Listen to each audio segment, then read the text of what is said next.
قرآن قرآن قرآن آسان درس قرآن۔ الحمدللہ رب العالمین والصلاة والسلام علی سید المرسلین، اما بعد فاعوذ باللہ من الشیطان الرجیم، بسم اللہ الرحمن الرحیم۔ الصلاة والسلام علیکہ یا رسول اللہ وعلی آلکہ واصحابکہ یا حبیب اللہ۔ الصلاة والسلام علیکہ یا نبی اللہ وعلی آلکہ واصحابکہ یا نور اللہ۔ سلسلہ ہے آسان درس قرآن۔ آج سورۃ البقرہ کی آیت نمبر 246 سے قرآن پاک کا درس سنیں گے۔ اس آیت مبارکہ سے ایک قصہ شروع ہوتا ہے اور بنی اسرائیل کے واقعات میں سے یہ بڑا مشہور واقعہ ہے، بڑا مشہور قصہ ہے، جس کا اختتام طالوت اور جالوت کے واقعے پر ہوتا ہے، اور پھر اس سے آگے حضرت داؤد علیہ السلام کا بھی ساتھ میں تذکرہ موجود ہے۔ ارشاد ہوتا ہے بسم اللہ الرحمن الرحیم، الم تر الی الملأ من بنی اسرائیل من بعد موسیٰ اذ قالوا لنبی لہم ابعث لنا ملکا نقاتل فی سبیل اللہ۔ اے حبیب، کیا تم نے بنی اسرائیل کے ایک گروہ کو نہ دیکھا جو موسیٰ کے بعد ہوا، جب انہوں نے اپنے ایک نبی سے کہا کہ ہمارے لیے ایک بادشاہ مقرر کر دے تاکہ ہم اللہ کی راہ میں لڑیں۔ قال هل عصیتم ان کتب علیکم القتال الا تقاتلوا قالوا وما لنا الا نقاتل فی سبیل اللہ وقد اخرجنا من دیارنا وابنائنا۔ اس نبی نے فرمایا، کیا ایسا تو نہیں ہوگا کہ اگر تم پر جہاد فرض کیا جائے تو پھر تم جہاد نہ کرو؟ انہوں نے کہا، ہمیں کیا ہوا کہ ہم اللہ کی راہ میں نہ لڑیں، حالانکہ ہمیں ہمارے وطن اور ہماری اولاد سے نکال دیا گیا۔ فلما كتب علیہم القتال تولوا الا قلیلا منہم واللہ علیم بالظالمین۔ تو پھر جب ان پر جہاد فرض کیا گیا تو ان میں سے تھوڑے سے لوگوں کے علاوہ بقیہ نے منہ پھیر لیا، اور اللہ ظالموں کو خوب جانتا ہے۔ یہ ایک واقعہ ہے اور اس کے پیچھے ایک پوری تاریخ ہے۔ تاریخ یوں ہے کہ حضرت موسیٰ علیہ السلام کے بعد بنی اسرائیل کی عملی حالت نہایت خراب ہو گئی۔ گھٹیا سے گھٹیا کاموں میں پڑ جانا اور زندگی میں بلند مقاصد کو فراموش کر دینا ان کی زندگی کا حصہ بن گیا۔ نتیجہ یہ ہوا کہ ان کے اوپر قوم عمالقہ مسلط کر دی گئی۔ جالوت نام کا بادشاہ ان پر مسلط ہوا، جس نے انہیں سخت ایذائیں اور سخت تکلیفیں پہنچائیں۔ انہیں ان کے شہروں سے نکال دیا، ان کے بچوں سے ان کو دور کر دیا اور طرح طرح سے ان کو تنگ کیا۔ اب انہی میں بنی اسرائیل میں اللہ تعالیٰ نے ایک نبی کو بھیجا، وہ تھے حضرت شموئیل علیہ السلام۔ آپ پیدا ہوئے، بڑے ہوئے، آپ کو نبوت عطا فرمائی گئی۔ جب آپ کو نبوت عطا کی گئی تو بنی اسرائیل کے لوگ آپ کی بارگاہ میں آئے اور آ کے کہنے لگے کہ حضور، ہمیں کوئی ایسا بادشاہ مقرر کر دیں ہمارے لیے کہ جس کی زیر سرپرستی ہم اللہ کی راہ میں جہاد کریں۔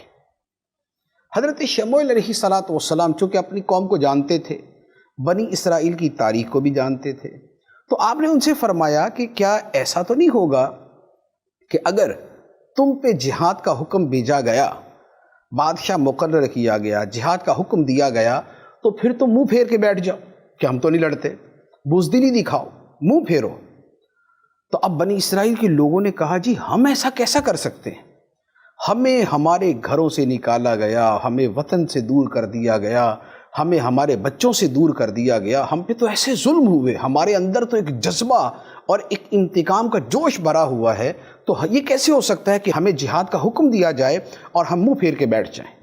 لیکن اللہ تعالیٰ فرماتا ہے، جب بنی اسرائیل پہ جہاد لازم کیا گیا، بادشاہ مقرر کر دیا گیا، جہاد کا حکم دیا گیا، تو ان کی اکثریت نے منہ پھیر لیا۔ تھوڑے سے لوگ جو تھے وہ تیار ہوئے، کتنے؟ 313 کے آس پاس بس، اور بقیہ نے منہ پھیر لیا۔ اور اللہ تعالیٰ فرماتا ہے کہ اللہ ظالموں کو خوب جانتا ہے۔ یہ ایک واقعہ جو ہے یہ اپنے اندر بہت سی نصیحتیں اور عبرتیں رکھتا ہے۔ ایک نصیحت و عبرت تو یہ ہے کہ جب کسی قوم کی اعتقادی اور عملی حالت خراب ہو جاتی ہے تو ذلت و رسوائی اس کا مقدر بن جاتی ہے، پستی کا وہ شکار ہو جاتی ہے، اور پھر ایک مسکنت اور ایک غربت ان پر مسلط کر دی جاتی ہے۔ پھر اس کے بعد ساتھ میں یہ بھی سمجھ آتا ہے کہ جو کامل لوگ ہوتے ہیں وہ گفتار کے غازی نہیں ہوتے بلکہ کردار کے غازی ہوتے ہیں۔ باتیں کرنا کہ میں یہ کر دوں گا، میں وہ کر دوں گا، میں ایسا کر دوں گا، میں ویسا کر دوں گا، لیکن جب موقع ملے اور جب اس کا وقت آئے اس وقت کچھ کارکردگی نہ کر دکھانا اور نہ دکھا سکنا، یہ پھر صرف زبان کے غازی ہوتے ہیں، یہ گفتار کے غازی ہوتے ہیں، کردار کے نہیں۔ اب اس کے بعد واقعے کا اگلا حصہ بیان ہوتا ہے۔ ارشاد فرمایا وَقَالَ لَهُمْ نَبِيُّهُمْ إِنَّ اللَّهَ قَدْ بَعَثَ لَكُمْ طَالُوتَ مَلِكًا قَالُوا أَنَّىٰ يَكُونُ لَهُ الْمُلْكُ عَلَيْنَا وَنَحْنُ أَحَقُّ بِالْمُلْكِ مِنْهُ وَلَمْ يُؤْتَ سَعَةً مِنَ الْمَالِ۔ اور ان سے ان کے نبی نے فرمایا بے شک اللہ نے طالوت کو تمہارا بادشاہ مقرر کیا ہے۔ وہ لوگ کہنے لگے اسے یعنی طالوت کو ہمارے اوپر کہاں سے بادشاہی حاصل ہو گئی، حالانکہ ہم اس سے زیادہ سلطنت کے مستحق ہیں اور اسے مال میں بھی وسعت نہیں دی گئی۔ اللہ تعالیٰ فرماتا ہے قال ان اللہ اصطفاہ علیکم وزادہ بسطۃ فی العلم والجسم واللہ یؤتی ملکہ من یشاء واللہ واسع علیم۔ نبی نے فرمایا اسے طالوت کو اللہ نے تم پر چن لیا ہے اور اسے علم اور جسم میں کشادگی زیادہ دی ہے، اور اللہ جس کو چاہے اپنا ملک دے، اور اللہ وسعت والا علم والا ہے۔ اب واقعہ یہ ہوا کہ حضرت شموئیل علیہ السلام جن سے بنی اسرائیل نے درخواست کی تھی، انہوں نے لوگوں سے فرمایا کہ اللہ تعالیٰ نے تمہارے اوپر طالوت کو بادشاہ مقرر کیا ہے۔ طالوت بھی بنی اسرائیل کا فرد تھا، لیکن بات یہ تھی کہ جو بنی اسرائیل میں بادشاہت تھی وہ چلتی آ رہی تھی یہود بن یعقوب کی نسل سے، اور حضرت طالوت جو تھے یہ ان کی نسل میں سے نہیں تھے۔ تو بنی اسرائیل نے کہا کہ یہ ہمارے اوپر کہاں سے بادشاہ ہو گیا، اس سے زیادہ تو ہم بادشاہت کے مستحق، اس سے زیادہ تو ہم سلطنت کے مستحق ہیں، اس کے پاس مال تو ہے نہیں، غریب آدمی ہے، تو یہ کہاں سے ہمارے اوپر بادشاہ ہو گیا۔ تو حضرت شموئیل علیہ السلام نے جواب دیا کہ اللہ تعالیٰ نے اسے تم پر منتخب کیا ہے، یہ خدائی انتخاب ہے، اور اس کی خوبی یہ ہے کہ یہ علم میں بھی تم سے بڑھ کر ہے اور جسم اور طاقت اور زور کے اندر بھی تم سے زیادہ ہے۔ اور علم اور قوت یہ وہ چیزیں ہیں کہ جو بادشاہی کے ساتھ بڑی مناسبت رکھتی ہیں۔ پرلے درجے کا جاہل اگر بادشاہ مسلط ہو جائے گا تو ملک کا حال کیا کرے گا؟ اسی طرح اتنا کمزور کہ جس کی جو مطلوبہ صلاحیتیں ہیں اگر وہ استعمال نہ کر سکتا ہو تو کیا ملک چلائے گا؟ تو فرمایا کہ اللہ تعالیٰ نے اسے علم اور جسم میں کشادگی عطا فرمائی ہے۔ تو فرمایا کہ اللہ تعالیٰ جسے چاہے اپنا ملک عطا فرما دے۔ تو یوں حضرت طالوت جو ہیں وہ بنی اسرائیل کے اوپر بادشاہ مقرر کر دیے گئے۔ اب جب بادشاہ مقرر ہو گئے، جب آپ نے بادشاہ ہونے کے اعتبار سے کلام کیا تو اب قوم نے کہا کہ اچھا چلیں یہ خدائی انتخاب ہے، اللہ تعالیٰ نے اسے ہمارے اوپر بادشاہ مقرر کیا ہے تو اس کی بادشاہت کی کوئی نشانی ہونی چاہیے۔ خدا کی طرف سے انتخاب ہے تو خدا اس کے بادشاہ ہونے کی کوئی نشانی بھی ہمیں دے دے۔ اب آگے اس کا بیان ہے، ارشاد ہوتا ہے وقال لهم نبيهم إن آية ملكه أن يأتيكم التابوت فيه سكينة من ربكم وبقية مما ترك آل موسى وآل هارون تحمله الملائكة إن في ذلك لآية لكم إن كنتم مؤمنين۔ اور ان سے ان کے نبی نے فرمایا، اس کی بادشاہی کی نشانی یہ ہے کہ تمہارے پاس وہ تابوت آ جائے گا جس میں تمہارے رب کی طرف سے دلوں کا چین ہے، اور معزز موسیٰ اور معزز ہارون کی چھوڑی ہوئی چیزوں کا بقیہ ہے۔ فرشتے اسے اٹھائے ہوئے ہوں گے، بے شک اس میں تمہارے لیے بڑی نشانی ہے اگر تم ایمان والے ہو۔ یہاں جو طالوت بادشاہ کی بادشاہت کی نشانی بیان کی گئی، یہ بڑی ایک دلچسپ اور ایک بڑی عظیم نشانی تھی۔ وہ کیا تھا کہ بنی اسرائیل کے پاس ایک تابوت تھا، ایک باکس تھا، صندوق تھا، اور یہ صندوق کون سا تھا؟ یہ اللہ تعالیٰ نے حضرت آدم علیہ السلام پر اتارا تھا۔ اس تابوت میں انبیاء علیہم السلام کی تصویریں تھیں، جیسے ہم فوٹو بناتے، تصویر بناتے ہیں، تو اس تابوت میں اللہ کے نبیوں کی تصویریں تھیں، لیکن یہ کسی بندے نے نہیں بنائی تھی، یہ اللہ تعالیٰ کی طرف سے بنی ہوئی تھی۔ اچھا، اس کے ساتھ اس میں کچھ اور بھی مقدس چیزیں تھیں۔ حضرت موسیٰ علیہ السلام کے پاس جب وہ تابوت آیا تو آپ نے اس میں تورات کی کچھ تختیاں رکھ دی، آپ کا عصا مبارک جو آپ کی لاٹھی تھی وہ بھی اس میں تھی، اس کے علاوہ آپ کے نعلین شریفین بھی تھے، حضرت ہارون علیہ السلام کا امامہ بھی تھا اس میں۔ تو یوں ایک بڑا برکت والا وہ تابوت تھا، اور اس کی خصوصیت یہ تھی کہ یہ جو تبرکات پر مشتمل تابوت تھا، اس کی عظمت ایسی تھی کہ بنی اسرائیل اسے اپنے آگے رکھ کر جب دعا مانگتے تو اللہ تعالیٰ ان کی دعا قبول فرما لیتا تھا۔ تو یوں یہ ان کے لیے بڑی برکت والا تھا۔ اب ہوا یہ کہ جب یہ قوم عمالقہ جالوت نے بنی اسرائیل پہ حملہ کیا تو یہ جو تابوت ہے یہ بھی ساتھ لے گئے۔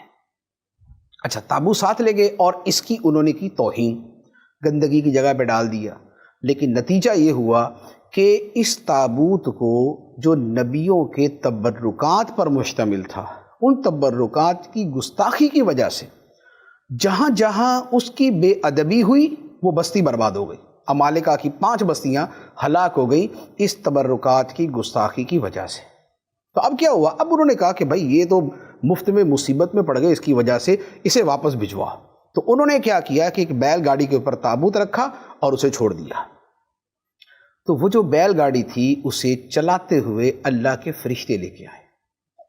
اب ادھر حضرت شموئیل علیہ السلام نے قوم سے فرمایا تھا کہ طالوت بادشاہ کی بادشاہت کی نشانی ہے، وہ تابوت ہے جس میں تمہارے رب کی طرف سے دلوں کا چین ہے۔ تو ادھر آپ نے یہ نشانی بیان فرمائی اور ادھر سے فرشتے وہ تابوت لے کر بھی پہنچ گئے۔ تو اب یہ جب تابوت سامنے آیا تو اب قوم نے مان لیا کہ ہاں واقعی طالوت ہمارا بادشاہ ہے اور یہ اللہ کی طرف سے ہمارا بادشاہ کہ اتنی عظیم شے ہمیں نصیب ہو گئی۔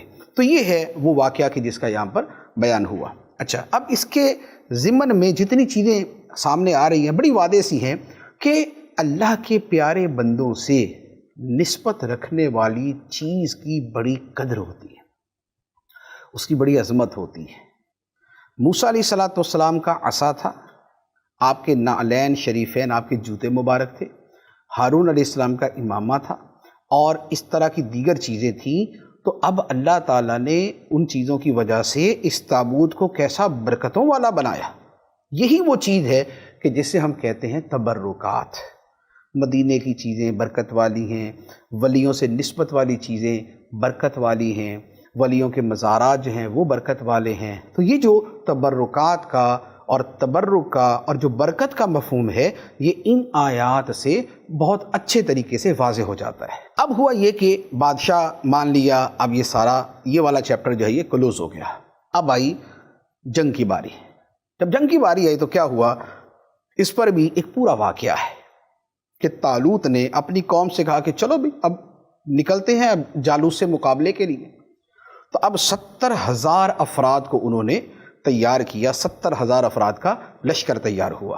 اب اس کے بعد واقعہ کیا ہوا، اللہ تعالیٰ ارشاد فرماتا ہے فَلَمَّا فَصَلَ طَالُوتُ بِالْجُنُودِ قَالَ إِنَّ اللَّهَ مُبْتَلِيكُمْ بِنَهَرٍ فَمَنْ شَرِبَ مِنْهُ فَلَيْسَ مِنِّي وَمَنْ لَمْ يَطْعَمْهُ فَإِنَّهُ مِنِّي إِلَّا مَنِ اغْتَرَفَ غُرْفَةً بِيَدِهِ فَشَرِبُوا مِنْهُ إِلَّا قَلِيلًا مِنْهُمْ۔ پھر جب طالوت لشکروں کو لے کر شہر سے جدا ہوا تو اس نے کہا بے شک اللہ تمہیں ایک نہر کے ذریعے آزمانے والا ہے، تو جو اس نہر سے پانی پیے گا وہ میرا نہیں ہے، اور جو اس سے نہیں پیے گا وہ میرا ہے، سوائے اس کے جو ایک چلو اپنے ہاتھ سے بھر لے۔ تو لوگوں میں سے تھوڑے سے لوگوں کے علاوہ سب نے اس نہر سے پانی پی لیا۔ اب کیا ہوا؟ فرمایا فَلَمَّا جَاوَزَهُ هُوَ وَالَّذِينَ آمَنُوا مَعَهُ قَالُوا لَا طَاقَةَ لَنَا الْيَوْمَ بِجَالُوتَ وَجُنُودِهِ قَالَ الَّذِينَ يَظُنُّونَ أَنَّهُمْ مُلَاقُو اللَّهِ كَمْ مِنْ فِئَةٍ قَلِيلَةٍ غَلَبَتْ فِئَةً كَثِيرَةً بِإِذْنِ اللَّهِ وَاللَّهُ مَعَ الصَّابِرِينَ۔ پھر جب طالوت اور اس کے ساتھ والے مسلمان نہر سے پار ہو گئے تو انہوں نے کہا ہم میں آج جالوت اور اس کے لشکروں کے ساتھ مقابلے کی طاقت نہیں ہے، لیکن جو اللہ سے ملنے کا یقین رکھتے تھے انہوں نے کہا بہت دفعہ چھوٹی جماعت اللہ کے حکم سے بڑی جماعت پر غالب آئی ہے اور اللہ صبر کرنے والوں کے ساتھ ہے۔ یہ واقعہ جو ہے اس کا خلاصہ یہ ہے کہ طالوت اپنے لشکروں کو لے کر نکلے اور انہوں نے حضرت شموئیل علیہ السلام کے فرمان پر، کیونکہ غیب کی جو باتیں تھیں وہ تو حضرت شموئیل علیہ السلام بھی بتاتے تھے، تو انہوں نے اپنے لشکر سے کہا کہ بھی آگے ایک نہر آئے گی، اس نہر سے کسی نے پانی نہیں پینا، سوائے تھوڑے سے چلو بھر کے ہلکا سا بس پانی پی لیا، لیکن پیٹ بھر کے پانی اس سے نہیں پینا، اور فرمایا کہ جو پانی اس سے پیے گا اس کا میرے ساتھ تعلق نہیں، اور جو نہیں پیے گا اس کا میرے ساتھ تعلق ہے، یعنی وہ میرے اصل گروہ میں سے ہے۔ تو تھوڑے سے پانی کی اجازت، زیادہ کی نہیں۔ اب ہوا یہ کہ لوگ جب وہاں پہنچے تو اب گرمی اور پیاس کی شدت سے ان کا برا حال تھا۔ سامنے آگے وہ نہر جس کے بارے میں پہلے بتایا تھا کہ نہر آئے گی۔ اب کیا ہوا کہ اب لوگوں نے وہ سارے جو احکام تھے وہ سب بھلا دیے اور ماری چھلانگ اور گٹا گٹ جتنا پانی پینا تھا پیٹ بھر کے انہوں نے پانی پیا، سوائے تھوڑے سے لوگوں کے، وہ 350 کے قریب یا اس سے بھی کچھ کم افراد تھے جنہوں نے پانی نہیں پیا، پر تھوڑا سا پانی پیا، بقیہ سب نے جتنا پینا تھا فل بٹا فل پی لیا۔ نتیجہ کیا ہوا کہ جنہوں نے تو بہت زیادہ پانی پیا ان کے ہونٹ سیاہ ہو گئے اور ان کی پیاس میں اور اضافہ ہو گیا، اور جنہوں نے تھوڑا پیا تھا وہ سیر ہو گئے۔ اب ہوا یہ کہ اب یہ جب آگے پہنچے اور آگے آیا جالوت کا لشکر۔ اب جالوت کا لشکر جب انہوں نے دیکھا تو جالوت تھا بڑا زور آور، لئیم شئیم، اونچا لمبا، اور اس کے جو لوگ تھے وہ بھی بڑے جو ہے وہ عظیم الجثہ تھے۔ تو اب یہ جنہوں نے ایک پانی پر بھی صبر نہیں کیا تھا، انہوں نے جب جالوت کا لشکر دیکھا تو کہنے لگے لو بھائی ہم تو نہیں لڑ سکتے، ہمارے اندر تو آج کوئی طاقت نہیں ہے جالوت اور اس کے لشکر سے لڑنے کی، اتنے طاقتور، اتنے بڑے بڑے لوگ، ہم ان سے کہاں سے مقابلہ کریں گے۔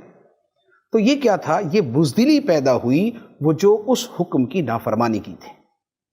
لیکن اس کے مقابلے میں وہ تھوڑے سے لوگ کہ جنہوں نے فرما برداری کی تھی اور جنہوں نے اس نہر سے تھوڑا سا ہی پانی پیا تھا، انہوں نے کیا کہا، چونکہ ان کے دل میں خدا سے ملاقات کا یقین تھا کہ بھئی مر بھی گئے تو کیا ہوا، خدا کی بارگاہ میں شہید اٹھیں گے، اللہ کی بارگاہ میں جانا ہے، جا کے اپنے اعمال کا صلہ اور اجر پائیں گے۔ تو جن کا خدا پہ پورا یقین تھا، اعلیٰ درجے کا یقین تھا، تو انہوں نے کہا کہ بھائی بارہا ایسا ہوا ہے، کئی مرتبہ ایسا ہوا ہے، چھوٹا سا گروہ ہوتا ہے اللہ کے حکم سے بڑے بڑے گروہوں پہ غالب آ جاتا ہے۔ یہ تو خدا کی قدرت ہے، قلت و کثرت کا مسئلہ نہیں، چھوٹا گروہ اللہ کے اذن سے، خدا کے حکم سے بڑے گروہ پہ غالب آتا رہا ہے، اور اللہ صبر کرنے والوں کے ساتھ ہے، خدا ڈٹ جانے والوں کے ساتھ ہے، خدا استقامت دکھانے والوں کے ساتھ ہے۔ تو یہ جو چھوٹا گروہ تھا تو اس نے اپنے ایمانی جذبے کا اظہار کیا۔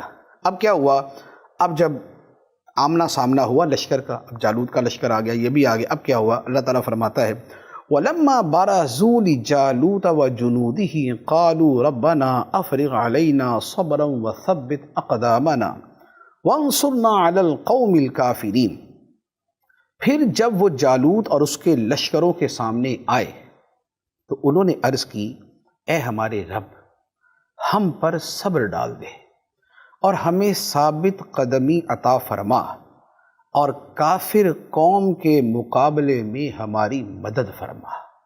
یہ تھا ایمان والوں کا اور یقین والوں کا رب کی بارگاہ میں فریاد کرنا، اے اللہ ہم پہ صبر ڈال دے، استقامت ڈال دے، حوصلہ ہمیں عطا فرما، ثابت قدمی عطا فرما، اور ان کافروں کے مقابلے میں ہمیں اپنی تائید، اپنی حمایت اور اپنی نصرت عطا فرما۔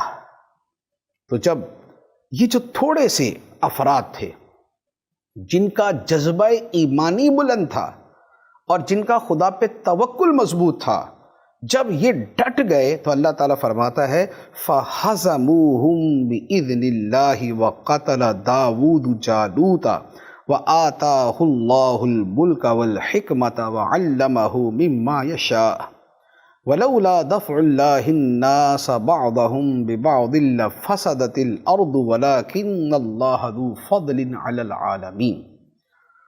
تو انہوں نے یعنی طالوت کے لشکر والوں نے اللہ کے حکم سے دشمنوں کو بھگا دیا، اور داؤد نے جالوت کو قتل کر دیا، اور اللہ نے داؤد کو سلطنت اور حکمت عطا فرمائی اور اسے جو چاہا سکھا دیا۔ اور اگر اللہ لوگوں میں سے ایک کے ذریعے دوسرے کو دفع نہ کرے تو ضرور زمین تباہ ہو جائے، مگر اللہ سارے جہان پر فضل کرنے والا ہے۔ تو اب واقعہ یہ ہوا کہ جب لشکر کا مقابلہ ہوا تو یہ جو مسلمانوں کا لشکر تھا اس نے کافروں کے لشکر کو شکست دے دی۔ ایک اس کے اندر بڑا اہم واقعہ تھا جس کا یہاں پر بیان ہوا، وہ یہ تھا کہ جو جالوت بادشاہ تھا جب وہ میدان میں آیا تو چونکہ ایک بادشاہ کا اپنا ایک روب ہوتا ہے، پھر اس کا ایک اپنا لباس ہوتا ہے، پھر اس کا ایک اپنا جسہ اور اس کا ایک جسم تھا، تو اسے دیکھ کے تو اچھے جو ہے وہ گھبرا گئے کہ اس سے مقابلہ کیسے کریں، اور اس نے آ کے پکارا کوئی ہے میرے مقابلے میں آنے والا؟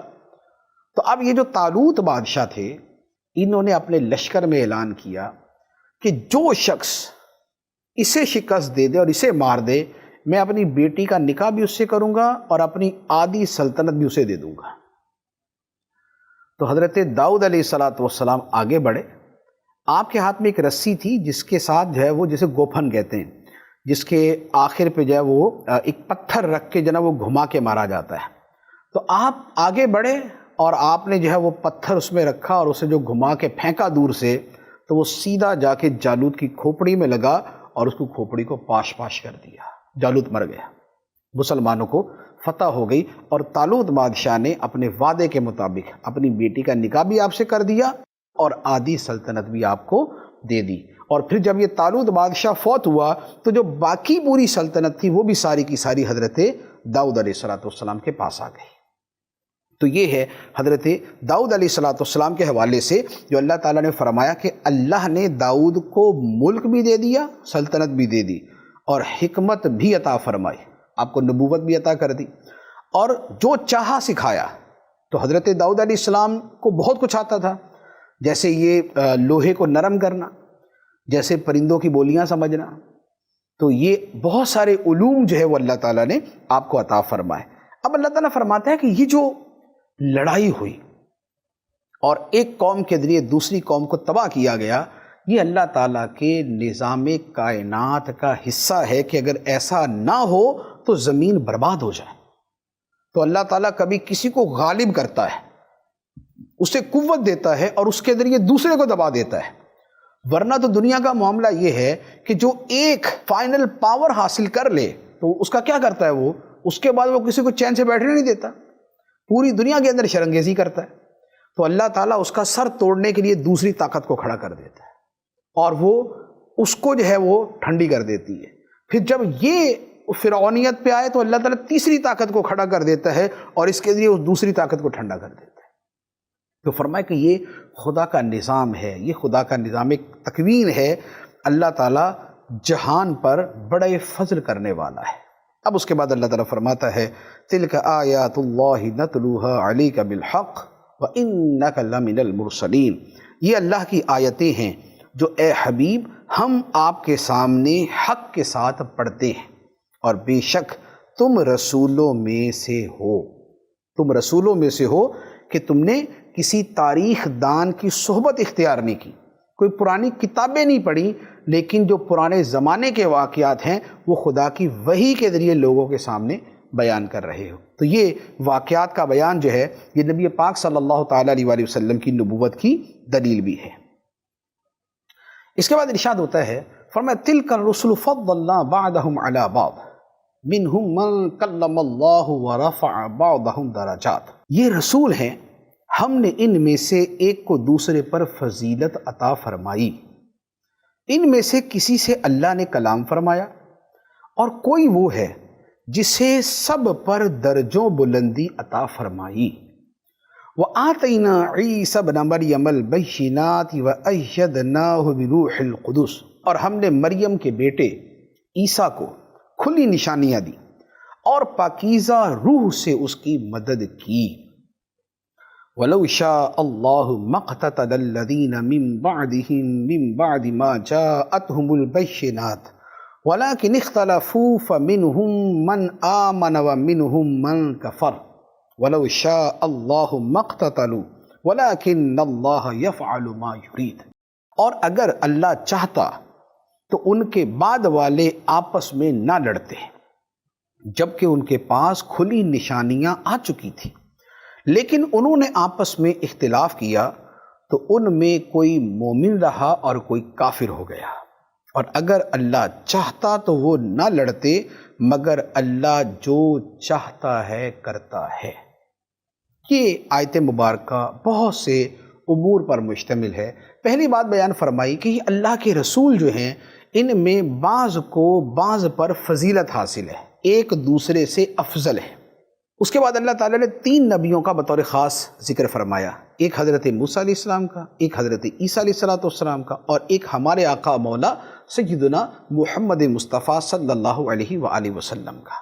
ہمارا عقیدہ یہ ہے کہ اللہ کے سارے نبی جتنے بھی ہیں، یہ سارے کے سارے نبی ہونے میں برابر ہیں، نفس نبوت میں برابر ہیں، نبی ہونے میں برابر ہیں، لیکن اس کے ساتھ ان کے درجوں میں فرق ہے۔ ایک نبی کا درجہ دوسرے سے بلند، دوسرے کا تیسرے سے بلند، تیسرے کا چوتھے سے بلند۔ تو اس انداز کے اندر انبیاء علیہ السلام میں مراتب اور درجات کے اعتبار سے فرق ہے۔ اب ان میں 2 نبی وہ ہیں کہ جن کا بطور خاص یہاں پر باقاعدہ ذکر کیا کہ جس سے بہت واضح طور پہ وہ سامنے آ گئے۔ ایک حضرت عیسیٰ علیہ السلام، فرمایا عیسیٰ کو ہم نے کھلی نشانیاں دی، مردے زندہ کرنا، اندھوں کو انکھیارا کرنا، کوڑیوں کو شفا یاب کرنا، بیماروں کو تندرست کرنا، تو یہ معجزات، یہ کھلی نشانیاں حضرت عیسیٰ علیہ السلام کو دی۔ دوسرے نبی جن کا یہاں پر تذکرہ ہوا وہ ہے حضرت موسیٰ علیہ السلام، جن کے بارے میں فرمایا کہ اللہ نے ان سے کلام فرمایا، اس لیے حضرت موسیٰ علیہ السلام کا لقب ہے کلیم اللہ، کہ وہ ہستی کہ جن سے اللہ کلام کرتا تھا، وہ اللہ سے باتیں کرتے تھے۔ تو یہ حضرت موسیٰ علیہ السلام۔ تیسری ہستی جن کا یہاں پر بیان ہوا، فرمایا کہ ان میں کوئی وہ ہے کہ جسے سب پر درجوں بلندی عطا کی گئی، جس کے درجے دوسروں سے بہت بلند کیے گئے۔ یہ کون ہیں؟ یہ ہمارے آقا صلی اللہ تعالیٰ علیہ وآلہ وسلم ہیں کہ جنہیں سب پر درجوں بلندی عطا کی گئی، جن کا درجہ، جن کا مرتبہ سب سے بلند ہے۔ اب اللہ تعالیٰ فرماتا ہے کہ یہ جو پچھلے نبی گزرے، کیونکہ ان نبیوں کے ذریعے خدا کی نشانیاں، خدا کی کتابیں، خدا کے احکامات یہ لوگوں کے پاس آ چکے تھے، تو اگر اللہ چاہتا تو لوگ آپس میں اختلاف نہ کرتے، بلکہ جو لکھا ہوا اس کے مطابق سب رہتے اور آپس میں کوئی لڑائی جھگڑا نہ ہوتا۔ لیکن اللہ تعالیٰ فرماتا ہے کہ انہوں نے آپس میں اختلاف کیا، اپنی کتابوں کے معانی اور مفاہیم میں اختلاف کیا، بعد ان اس کے اندر تبدیلیاں بھی کی، تو نتیجہ یہ ہوا کہ کوئی تو مومن رہا اور کوئی کافر ہو گیا، جس نے اپنی کتاب کی درست تعویل کی وہ مومن رہا، اور جس نے تعویل کے نام پہ ایسی تحریف کر دی کہ جو ان کی ضروریات دین تھی اسی کا انکار ہو گیا، یا اس نے ویسے ہی انکار کر دیا، تو وہ کافر ہو گیا۔ تو اللہ تعالیٰ فرماتا ہے کہ اگر خدا چاہتا تو لوگ آپس میں نہ لڑتے نہ جھگڑتے، لیکن اللہ جو چاہتا ہے کرتا ہے۔ وجہ یہ ہے کہ اللہ تعالیٰ نے اس دنیا کو امتحان کی جگہ بنایا ہے، اور امتحان کی جگہ میں سب کو ایک ہی ڈگر پہ نہیں چلایا جاتا، ان کو تھوڑا اختیار دیا جاتا ہے۔ اس اختیار کے اعتبار سے کوئی ادھر جاتا ہے کوئی ادھر جاتا ہے، تو یہ چونکہ امتحان گاہ ہے، اس لیے اللہ تعالیٰ نے اپنی حکمت سے سب کو ہدایت پر مجبور نہیں کیا اور لوگوں کو ان کی مرضی کے اوپر چھوڑ دیا۔ تو اب کوئی ہدایت اختیار کرتا ہے، کوئی گمراہی اختیار کرتا ہے۔ اب اس کے بعد قیامت کا تذکرہ ہوتا ہے۔ ارشاد فرمایا، یا ایھا الذین آمنوا انفقوا مما رزقناکم من قبل ان یأتی یوم لا بیع فیہ ولا خلۃ ولا شفاعہ والکافرون هم الظالمون۔ اے ایمان والو، ہمارے دیے ہوئے رزق میں سے اللہ کی راہ میں اس دن کے آنے سے پہلے خرچ کر لو جس دن میں نہ کوئی خرید و فروخت ہوگی اور نہ کافروں کے لیے دوستی اور شفاعت ہوگی، اور کافر ہی ظالم ہیں۔ یہ فرما دیا کہ اے ایمان والو، وہ دن آنے والا ہے جس دن کوئی تجارت نہیں ہوگی۔ دنیا میں جیب میں اکاؤنٹ میں لاکھ روپیہ ہے، کروڑ روپیہ ہے، ارب روپیہ ہے، کھرب روپیہ۔ قیامت کے دن یہ پیسہ کسی کام نہیں آنا۔ ان پیسوں کے بدلے میں نہ کوئی نیکی ملنی ہے نہ کوئی جنت کی نعمت ملنی ہے۔ جو کمانا ہے ان پیسوں کو یہاں اللہ کی راہ میں خرچ کر کے کماؤ۔ تو فرمایا کہ اس دن سے پہلے اللہ کی راہ میں خرچ کرو کہ جس دن میں کوئی تجارت نہیں ہوگی، کوئی خرید و فروخت نہیں ہوگی۔ اور اسی طرح جو دنیاوی دوستیاں ہیں یہ بھی کام نہیں آئیں گی، اور اسی طرح جو دنیا داروں کی سفارشیں یہ بھی کام نہیں آئیں گی۔ کافر کو تو کسی کی بھی شفاعت اور کسی کی دوستی بھی کام نہیں آئے گی، خواہ وہ کسی ولی کا دوست ہو یا کسی اور کا دوست ہو۔ اور جو دنیاوی دوستیاں اور دنیاوی سفارشیں یہ بھی کام نہیں آئیں گی۔ وہاں پر دوستی کام آئے گی تو متقین کی دوستی، اور وہاں پر سفارش کام آئے گی تو وہ بھی ان کی کہ جنہیں شفاعت کا خدا نے اذن دیا ہوگا، اجازت دی ہوگی۔ اور فرما دیا کہ کافر ہی ظالم ہے کہ جن کے لیے دوستی اور شفاعت نے کام نہیں آنا۔ اب اس کے بعد قرآن پاک کی مشہور ترین آیت الکرسی ہے۔ ارشاد ہوتا ہے، اللہ لا الہ الا ہو الحی القیوم لا تأخذہ سنۃ ولا نوم لہ ما فی السماوات وما فی الارض۔ اللہ وہ ہے جس کے سوا کوئی معبود نہیں، وہ خود زندہ ہے، دوسروں کو قائم رکھنے والا ہے، اسے نہ اونگ آتی ہے اور نہ نیند۔ جو کچھ آسمانوں میں ہے اور جو کچھ زمین میں ہے سب اسی کا ہے۔ من ذا الذی یشفع عندہ الا بإذنہ یعلم ما بین ایدیہم وما خلفہم ولا یحیطون بشیء من علمہ الا بما شاء۔ کون ہے جو اس کے ہاں اس کی اجازت کے بغیر سفارش کرے؟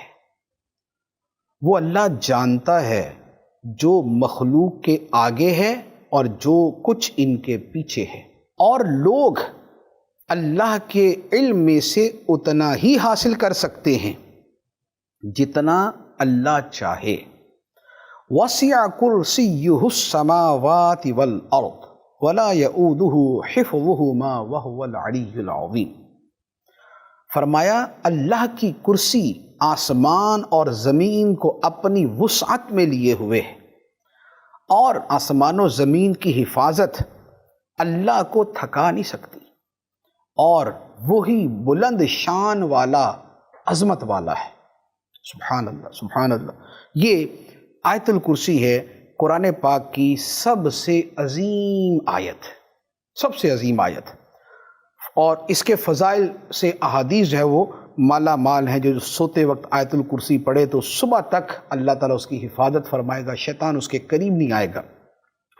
اس آیت میں اللہ تعالیٰ کی جو عظمت کا بیان ہے، کبھی بندہ بڑی توجہ سے اس کو پڑھے اور اس کا معنی آتا ہو، اور وہ معنی یوں سمجھ کے پڑھے کہ جیسے اس کے دل پہ اتر رہا ہے، تو پھر آپ اس آیت کی تاثیر دیکھیے۔ سبحان اللہ، اللہ ہے جس کے سوا کوئی معبود نہیں، خود زندہ ہے، اوروں کو زندہ رکھنے والا ہے، نہ اسے نیند آتی ہے نہ اونگ آتی ہے، اسے پکارنے کا کوئی وقت نہیں کہ فلاں آرام کا وقت ہے تو اس وقت باہر رجوع نہیں کیا جا سکتا، نہیں، خدا نیند سے پاک ہے، اونگ سے پاک ہے، سستی سے پاک ہے، کاہلی سے پاک ہے، ہر عیب سے، ہر نقص سے، ہر کمی سے پاک ہے۔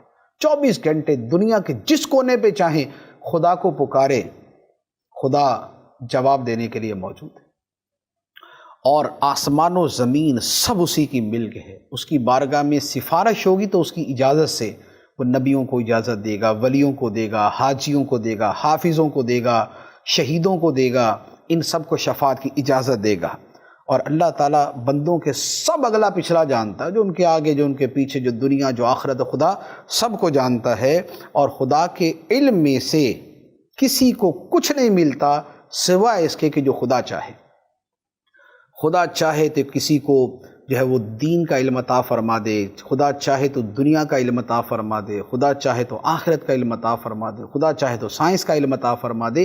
یہ جس کو جو علم ملتا ہے یہ خدا کے علم سے اسے ملتا ہے، اور اللہ تعالیٰ ہر بندے کو اپنی شان اور اپنی مشیت کے مطابق عطا فرماتا ہے۔ نبیوں کو سب سے زیادہ علم عطا فرماتا ہے، اور سید الانبیاء ہمارے آقا صلی اللہ علیہ وآلہ وسلم، اللہ تعالیٰ نے کو ما کان و ما یکون کا علم عطا فرمایا، اولین و آخرین کا علم عطا فرمایا۔ کائنات میں سب سے زیادہ علم اللہ تعالیٰ نے ہمارے نبی صلی اللہ علیہ وآلہ وسلم کو عطا فرمایا۔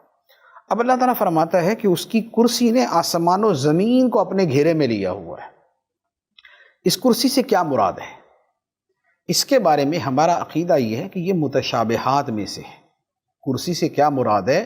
ہمارا کرسی پر ایمان ہے، لیکن اللہ تعالیٰ اس سے پاک ہے کہ جیسے یہ ہماری کرسی، ہماری چیئر ہوتی ہے 4 پایوں والی، اور جس کے اوپر ہم جو ہے وہ بیٹھتے ہیں اور وہ ہمیں گھیرتی ہے، تو اس انداز کی جو جسمانی اور جسمانیت والی ہے، خدا اس سے پاک ہے۔ یہ ہمارا بنیادی عقیدہ ہے۔ تو خدا کی کرسی ہے، معنی کیا ہے؟ یہ معنی خدا جانتا ہے، اس کی حقیقت کیا ہے، اس کی کیفیت کیا ہے، یہ خدا جانتا ہے۔ اور اللہ تعالیٰ فرماتا ہے کہ یہ آسمان و زمین کی حفاظت یہ خدا کو تھکاتی نہیں۔ ایسا نہیں ہے کہ جیسے کوئی شخص کسی چیز کی حفاظت کر رہا تو تھک جاتا ہے۔ اللہ تعالیٰ کی شان ایسی بلند ہے کہ وہ تھکاوٹ سے پاک ہے۔ آسمان و زمین میں کھربوں کھربوں کھربوں نظام چل رہے ہیں، اور کھربوں مخلوق آباد ہے، اور اس کی وسعت کی انتہا نہیں۔ آج تک سارے سائنسدان مل کر ابھی شاید اس کا کروڑواں حصہ دریافت نہیں کر سکے، صرف دریافت نہیں کر سکے، پہنچنا تو بہت دور کی بات ہے۔ اتنی بڑی آسمان و زمین کی جو سلطنت ہے یہ ساری خدا کی ہے، اور ہر شے جو قائم ہے وہ خدا کے قائم رکھنے سے، ہر شے جو باقی ہے وہ خدا کے باقی رکھنے سے۔ خدا ایک کن فرما کے سب کو پیدا کرنے والا ہے، اور ایک امر کے ذریعے سارا فنا کر سکتا ہے، خدا کی یہ شان۔ تو یہ اتنی بڑی کائنات کا نظام جو رب، جو قیوم ہے، جو قائم رکھنے والا ہے، جو یہ سارے نظام کو سنبھالنے والا ہے، یہ سب اللہ تعالیٰ کو تھکاتا نہیں۔ جب سے کائنات بنی جب تک رہے گی، اس کے بعد جنت جہنم، پھر وہ ہمیشہ رہیں گی، کہ سارے کا سارا یہ خدا کے لیے کوئی مشکل نہیں اس کا سنبھالنا، ہر شے اس کے لیے برابر ہے۔ تو یہ اللہ عز و جل کی عظمت و شان ہے، اور اس پہ فرمایا وَهُوَ الْعَلِيُّ الْعَظِيمُ، اور وہی بلندی والا، بلند شان والا، عظمت والا ہے۔ اللہ تبارک و تعالی ہمیں اپنی عظمت و شان کا جو حصہ ہمارے لیے سمجھنا ممکن ہے اسے سمجھنے کی توفیق عطا فرمائے۔ آیت الکرسی ہماری زندگی کا معمول بنائے، اور قرآن و حدیث کا علم اور فہم ہمیں عطا فرمائے۔ آمین بجاہ النبی الامین صلی اللہ علیہ وسلم۔ قرآن قرآن